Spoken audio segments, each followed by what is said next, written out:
আচ্ছা, এবার হচ্ছে অ্যাড্রিনাল কর্টেক্স। অ্যাড্রিনাল কর্টেক্স কি? অ্যাড্রিনাল কর্টেক্স হচ্ছে বাইরের পার্টটা, অ্যাড্রিনাল গ্ল্যান্ডসের বাইরের পার্টটা হচ্ছে adrenal cortex. Adrenal cortex secretes secretes a lot of hormones, but the most common hormone in adrenal cortex is cortisol. আচ্ছা, what does cortisol do? Cortisol হচ্ছে for example some part of your body has been attacked by bacteria or attacked by germs, তো ওই জায়গাটা কি হয়, inflame হয়ে যায়, বা কোথাও লেগে গেল, ইউ আর হার্ট, ওই জায়গাটা কি হয়, ফুলে যায়, ইনফ্লেমেশন হয়ে যায়, ফুলে যাওয়া, ওখানটা কোনো ব্লাড ভেসেল একটুখানি হার্ট হয়ে যাওয়া বা কোনো টিস্যু হার্ট হয়ে যাওয়া, কি হয়ে যায়, ওখানটা ফুলে যায়, সেটাকে বলা ইনফ্লেমেশন, সেটাকে বলা ইনফ্লেমেশন। ঠিক আছে, এই ইনফ্লেমেশনটা সাপ্রেস করার জন্য it needs to be decreased, right, it needs to be lower down inflammation. Inflammation lower down করার জন্য কে রেসপন্সিবল? কর্টিসন। ঠিক আছে, cortisone. You can learn by remembering like this যে কর্টেক্স সিক্রিট করছে কর্টিসন। ঠিক আছে, more over there are more hormones. Adrenal cortex যে হরমোনসগুলো সিক্রিট করে সেই হরমোনসগুলোকে কর্টিক্যাল হরমোনস বলা হয়, সেই হরমোনসগুলোকে কর্টিক্যাল হরমোনস বলা হয়। Cortical hormones are of two kinds, mineralocorticoids. All have cord in the end or in the beginning of their name, so it's easy to learn. Mineralocorticoids. What are mineralocorticoids? Mineralocorticoids are hormones. Achha, these are hormones by the way. What are mineralocorticoids? Mineralocorticoids are hormones secreted by adrenal cortex. So what are mineralocorticoids? What do they do? Our body needs many kinds of salts. Our body needs many kinds of salts. It can be sodium salt, it can be potassium salt. Our body needs lot kind of salts which are essential for the normal functioning of our heart or of our brain. Later on you will learn how sodium and potassium ions regulate each and every small functioning of our body. So এই যে সল্টের যে কনসেন্ট্রেশনটা, দে are extremely important, সল্টের যে সল্টের যে অ্যামাউন্টটা কখন বেশি লাগবে কখন কম লাগবে, তো এই মেটাবলিজমটা, মিনারেলসের যে মেটাবলিজমটা কে রেগুলেট করে? মিনারেলোকর্টিকয়েড। ওকে, আচ্ছা, the second one is glucocorticoids. The second one is glucocorticoids. These are also kinds of hormones. What do they do?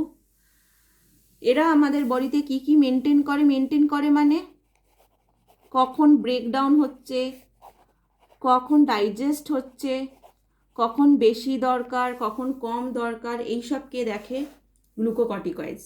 When you are eating all kinds of carbohydrate, fat and proteins, but they need to be regulated. মানে কি regulated? মানে কি, তুই carbohydrate খেলি, carbohydrate কি, গ্লুকোজের complex form, তো carbohydrate খাওয়ার পর কি হবে, সেটা ভাঙবে, আবার আমি বলছি ভেঙে ভেঙে ফাইনালি গিয়ে কি হবে, গ্লুকোজ হবে। বাট তুই এখন অনেক মিষ্টি খেয়েছিস, অনেক বেশি কার্বোহাইড্রেট চলে গেছে, তো অনেক বেশি সুগার, অনেক বেশি গ্লুকোজ কী হবে, ব্লাডে বেড়ে যাবে। যদি সব ওই মিষ্টি জিনিসগুলো ডাইজেস্টিভ সিস্টেম তো ডাইজেস্ট করে গ্লুকোজ বানায়, সেই গ্লুকোজটা ফাইনালি গিয়ে তো ব্লাডেই মিশবে, তাহলে হঠাৎ করে কী হবে, there will be a spike of sugar in the blood. ঠিক আছে, which is not required by the way, that is harmful for our blood. So তখন কি করবে গ্লুকোকর্টিকয়েডস, তখন হয়তো গ্লুকোজটাকে নামিয়ে নেবে, গ্লুকোজের অ্যামাউন্টটাকে কী করে নামিয়ে নেবে, গ্লুকোজটাকে হয়তো গ্লাইকোজেন করে দেবে। ঠিক আছে, বা when you are running or when you are doing some strenuous physical activity you need more glucose, তখন এরা কি করবে, ইনক্রিজ করবে ব্লাড গ্লুকোজ কনসেন্ট্রেশন। ঠিক আছে, তুই ফ্যাট খেয়েছিস, তুই প্রোটিন খেয়েছিস, তুই লটস অফ বাটার খেয়েছিস, লটস অফ বাটার খেলে অনেক ফ্যাট চলে যাবে তোর বডিতে, তো সেই ফ্যাটগুলোকে ভাঙতে হবে তো, because fats are also good for our body, কিন্তু এমন নয় যে fats are bad. Too much of carbohydrate is bad for our body, but too much of fat is not too much of fat is obviously bad, but fats are not bad for our body because there are good fats, there are bad fats. Chips, Lay's, Kurkure এইগুলোতে যে ফ্যাটগুলো থাকে those are extremely bad fats, but ঘি বাটারে যে ফ্যাটগুলো থাকে they are very good fats, they are very essential for our body, okay. So after you have had that fat, after you have had protein, সেগুলোকে তো ভাঙতে হবে বডিতে, সেগুলোকে তো ভেঙে এনার্জি প্রডিউস করতে হবে, নট জাস্ট এনার্জি, ফ্যাট আর প্রোটিন থেকে যে নিউট্রিশনটা আছে, ফ্যাট আর প্রোটিন তো নিউট্রিশন আমাদের বডির জন্য, তো সেই নিউট্রিশনগুলো তো ডিরাইভ করতে হবে, দে আর রেসপন্সিবল, ঠিক আছে। তার ওপর সল্ট ওয়াটার ব্যালেন্স আমাদের বডিতে মেনটেন করতে হবে। এই সল্ট ওয়াটার ব্যালেন্স মানে কি, আমরা বলি না যে আমরা সেই খুব যখন গরম পড়ে আমরা রোদ থেকে এসে খুব টায়ার্ড হয়ে যাই, তো আমাদের মা আগে কী দেয়, সল্টি ওয়াটার দেয়, সুগার আর সল্ট মেশানো ওয়াটার দেয়। Why is the salt required, আমাদের ঘামের সাথে উইথ আওয়ার সোয়েট অনেক বেশি সল্ট বেরিয়ে চলে গেছে, ঠিক আছে। Salt is very essential for regular function, এক্ষুনি বললাম না সোডিয়াম পটাশিয়াম তো সল্ট এক্সট্রিমলি এসেনশিয়াল। তো সোয়েটের সাথে যদি বেশি সল্ট বেরিয়ে গিয়ে থাকে, you have to intake salt, ঠিক আছে। তো এই সল্ট আর ওয়াটার ব্যালেন্স রাখতে হবে, এমন সল্ট খেয়ে নিলি যে পুরো জলের মানে পুরো ব্লাডে সল্ট বেরিয়ে বেশি হয়ে গেল, তখন কি হবে, তখন ইউরিনেশন দিয়ে ইউরিন দিয়ে এক্সেস সল্টটা বেরিয়ে চলে যাবে। এবার এটাকে কে কে মেনটেন করছে, হু ইজ চেকিং যে বেশি সল্ট খেয়ে ফেলেছে এই মানুষটা, এবার ইউরিন দিয়ে বের করতে হবে। চেক করারও তো অনেকে আছে, এরা আছে চেক করার জন্য যে বেশি সল্ট হলে সেটাকে বের করতে হবে। কম সল্ট হলে কী হবে, কম সল্ট হলে বডিকে তোকে এমন কোনো সিমটম দেবে যাতে ইউ উইল আন্ডারস্ট্যান্ড, আচ্ছা আচ্ছা সল্টটা কমে গেছে, now I will have to have some salt.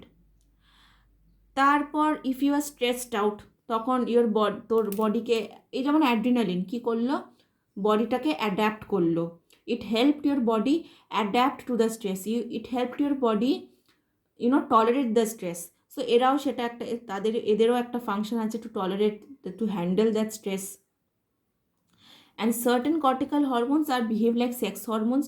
Sex hormones are the hormones which are produced by the reproductive organs, ঠিক আছে। মানে মেল রিপ্রোডাক্টিভ অর্গ্যানস যেই হরমোনসগুলো সিক্রিট করবে সেগুলো মেল হরমোনস, আর যেগুলো ফিমেল রিপ্রোডাক্টিভ অর্গ্যানস সিক্রিট করবে সেগুলো ফিমেল হরমোনস, ঠিক আছে। তো এই হচ্ছে ব্যাপার। এবার এটা যদি অ্যাড্রিনাল কর্টেক্স যদি খুব বেশি ফাংশন করে, অ্যাড্রিনাল কর্টেক্স যদি খুব বেশি ফাংশন করে, ধর আমাদের বডিতে যখন দরকার নেই, when we are very young মানে we have not reached puberty, we are not 13 to 14 year old yet, তখন এই অ্যাড্রিনাল কর্টেক্স খুব বেশি ম্যাচিওর হয়ে গেছে। তো আমাদের কি হবে, রিপ্রোডাক্টিভ অর্গ্যানগুলো তো খুব বেশি ম্যাচিওর হয়ে যাবে। আমাদের রিপ্রোডাক্টিভ অর্গ্যান কখন ম্যাচিওর হয়, after we are 14 to 15 year old, 13 to 14 year old। তো তার আগে যদি ম্যাচিওর করে যায়, for example when I am 9 to 10 year olds my organs started maturing, so that is obviously not required, that is a malfunctioning of adrenal cortex, ঠিক আছে। Now we move on, এবার adrenal মেডিউলারের function, adrenal মেডিউলার hormone পড়তে হবে adrenaline, অ্যাড্রিনালিনের function পড়তে হবে, adrenal কর্টেক্সের hormone পড়তে হবে, best known is cortisone and the others are mineralocorticoids and glucocorticoids. Mineralocorticoids আর গ্লুকোকর্টিকয়েডসের ফাংশন পড়তে হবে, ঠিক আছে। Now we move on to hyposecretion and hypersecretion. What are hyposecretion, আচ্ছা আমি আর একটা জিনিস ভুলে গেছি বলতে, অ্যাড্রিনাল, যেটা আমি এক্ষুনি বললাম যে অ্যাড্রিনাল কর্টেক্স যদি সময়ের আগে বেশি ফাংশন করে, তাহলে বিফোর আওয়ার ম্যাচিওর এজ, মানে before the optimum age we will reach sexual maturity, ঠিক আছে। ইনফ্যাক্ট অ্যাড্রিনাল কর্টেক্স যদি ম্যাল ফাংশন করে, what can happen, a woman can develop man like characteristics and a man can develop woman like characteristics. A woman can develop mustache, beard, মানে দাড়ি গোঁফ হয়ে যেতে পারে একটা মেয়ের, তো সেটাকে অ্যাড্রিনাল ভিরিলিজম বলে, ঠিক আছে, সেটাকে অ্যাড্রিনাল ভিরিলিজম বলে, সেটা মুখস্থ করা খুবই মানে এক এক সময় আসে।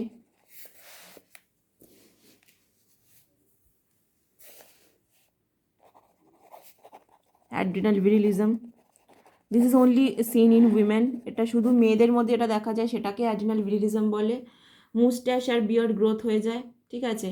If the over growth occurs in মেনের মধ্যে যদি ফিমেল ক্যারেক্টারিস্টিক্স দেখা যায়, মানে কি, মেন এর মধ্যে এনলার্জমেন্ট অফ ব্রেস্টস দেখা গেল, হাই পিচ ভয়েস দেখা গেল, তো সেটা হচ্ছে মেনের মধ্যে ফিমেল ক্যারেক্টারিস্টিক্স, সেটা হচ্ছে অ্যাড্রিনাল কর্টেক্সের ম্যাল ফাংশনিং, ঠিক আছে। এবার we will move on to hyposecretion and hypersecretion of adrenal glands, of adrenal cortex আর কি। দেখ অ্যাড্রিনালিন যেটাকে এমার্জেন্সি হরমোন বলে, সেটার এমন কিছু নেগেটিভ ক্যারেক্টারিস্টিক্স নেই। কেন?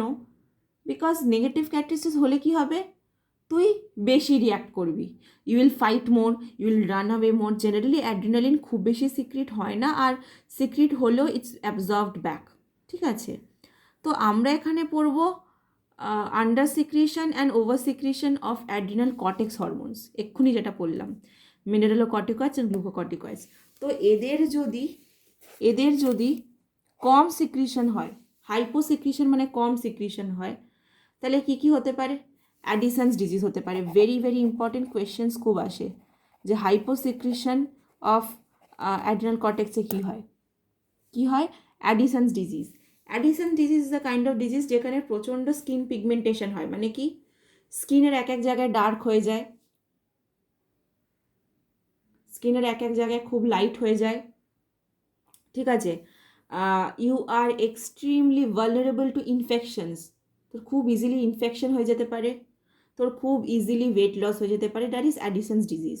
ঠিক আছে, তো অ্যাড্রিনাল কর্টেক্সের একটা হাইপোসিক্রিশন মানে যদি কম সিক্রিট করে, অ্যাড্রিনাল কর্টেক্সের হরমোনস যদি বেশি সিক্রিট হয়ে যায় তখন কি হবে? তখন হয় কুশিংস সিনড্রোম। ঠিক আছে, Cushing syndrome very very important terms, এগুলো খুব কোয়েশ্চেন আসে কিন্তু। কুশিং সিনড্রোমের মানে সিমটমস কি? ওবেসিটি, মানে খুব মোটা হয়ে যায় মানুষ, আর সল্ট ওয়াটারের যে ব্যালেন্সটা থাকে, এই যে আমি বললাম গ্লুকোকর্টিকয়েডস কী করে, সল্ট ওয়াটারের ব্যালেন্স রাখে। যখন বেশি সল্ট হয়ে যায় সল্টকে বের করে দেয়, যখন কম সল্ট হয় আমরা যে খাবারটা খেয়েছি সেখান থেকে সল্টটাকে অ্যাবজর্ভ করে। ঠিক আছে, to compensate for that salt deficiency. তো এই যে একটা মেনটেন করে সল্ট ওয়াটার ব্যালেন্স, সেটা মেনটেন হয় না এই সিনড্রোমে।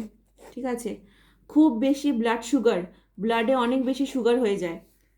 ব্লাডে জেনারেলি কি হয়, সুগার যদি বেশি হয়েও যায়, what does our body do? Our body converts the excess glucose into glycogen, but in this situation গ্লুকোজটা গ্লাইকোজেনে তোর হয়তো কনভার্টই করতে পারলো না, তখন কি হবে? খুব বেশি সুগার হয়ে যাবে ব্লাডে, ওটাকে জেনারেলি বলা হয় হাইপারগ্লাইসেমিয়া। হাইপার মানে অনেক বেশি, আর গ্লাইসেমিয়া মানে গ্লুকোজ বেশি হচ্ছে গ্লাইসেমিয়া, হাইপারগ্লাইসেমিয়া হতে পারে। অস্টিওপোরোসিস হতে পারে। অস্টিওপোরোসিস কি? আমাদের যে হাড়গুলো হয়, আমাদের যে বোনসগুলো ব্রিটেল হয়ে যাবে, সফট হয়ে যাবে। ঠিক আছে, so these are the hyposecretion and hypersecretion of adrenal cortex. Okay.